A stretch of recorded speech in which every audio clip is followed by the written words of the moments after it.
Inaresto na si Senator Rodante Marcoleta para sa kanyang kasong plunder. Giit naman ng senador, handa siyang harapin ang batas bagamat 2 araw muna siyang mananatili sa ospital. Live mula sa Sandigan Bayan, nasa frontline ng balitang yan, si Camille Samonte. Camille, sinubukan daw ni Senator Marcoleta na pigilan ang paglabas ng arrest warrant. Anong nangyari?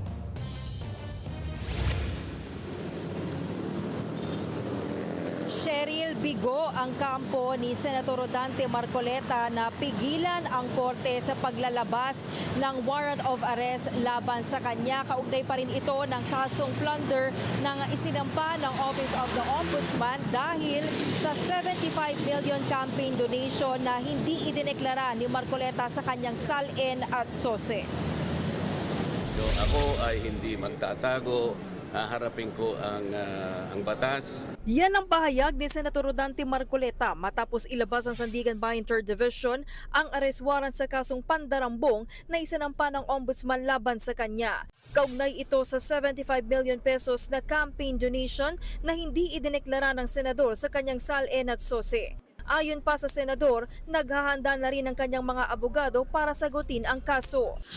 Kaya meron naman kaming motion to quash, pinagbigyan naman yon. At alam ko naman yon ay bibigyang daan pa rin. Ibig sabihin, ipoproseso pa rin ang aming motion.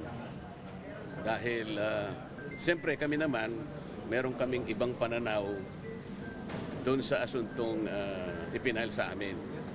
So ang aking mga abogado ay gumawa rin ng paraan para sa ganon, ay counter naman yung asunto.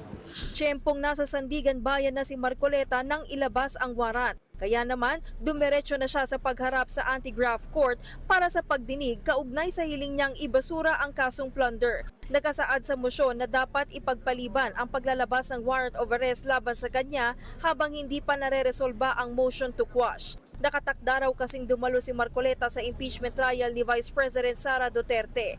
Pero hindi pumayag ang korte na hindi ilabas ang warrant of arrest dahil nakitaan daw ng probable cause sa kasong plunder si Marcoleta at 3 kapwa akusado. Ayon pa kay Sandigan Bayan 3rd Division Chair Justice Carl Miranda, labas ang korte sa mga usapin ng impeachment.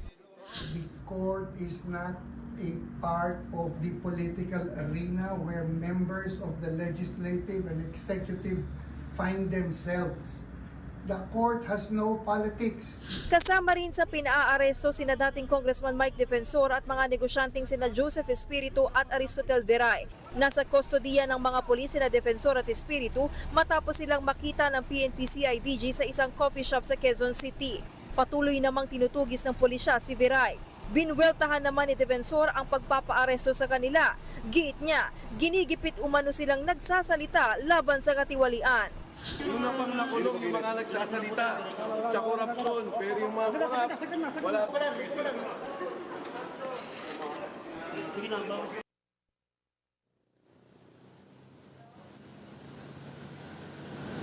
Cheryl, 3 araw ang ibinigay ng korte sa 3 araw yung ibinigay ng korte sa prosecution para maghain ng kanilang komento kaugnay nga dito sa motion to quash na inihain ng kampo ni Marcoleta. Sa ngayon, wala pang petsa na inilalabas ang korte kung kailan gagawin nga itong arraignment o yung pagbasa ng sakdal. Pero sina Defensor at Espiritu ay nadala na ngayon sa New Quezon City Jail sa Payatas. Cheryl? So Camille, hindi na nga ba siya makakasali talaga sa impeachment trial ni VP Sara?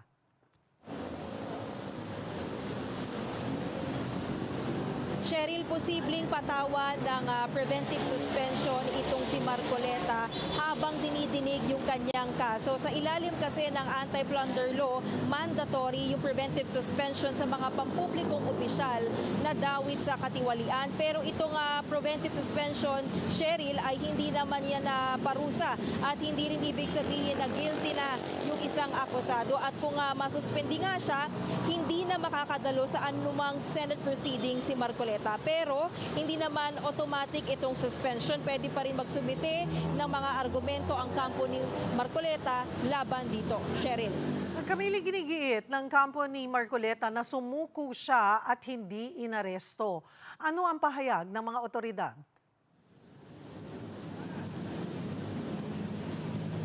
Cheryl, nanindigan ang CIDG at ang DILG na aresto yung ginawa nila kay Marcoleta. Ang paliwanag dyan ni Interior Secretary John Vic Remulla ay kagabi pa lang ay natanggap na raw nila itong kopya ng warrant of arrest laban kay Marcoleta. Pero ngayong umaga nga ay naghain ng motion to quash itong senador, kaya nagkaroon ng pagdinig dito sa Sandigan Bayan 3rd Division at personal nga na dumalo rito si Marcoleta at nang i-anunsyo na ng korte na denied nga itong motion ni Marcoleta na pigilan yung paglalabas ng warrant of arrest at yung suspension ng proceedings, ay agad na nagtungo dito ang CIDG at mismong si Interior Secretary John Vic Remulla para nga matiyak na hindi na makakalabas ng Sandigan Bayan Building itong si Marcoleta. In fact, Cheryl, nilockdown nga ito nung lumabas na nga ng court itong si Marcoleta. Cheryl. Maraming salamat, Camille Samonte. Mga kapatid, Cheryl Hosing po. Maging maalam at may pakialam sa mga napapanahong issue at headlines. Mag-follow at mag-subscribe na sa social media pages ng News 5.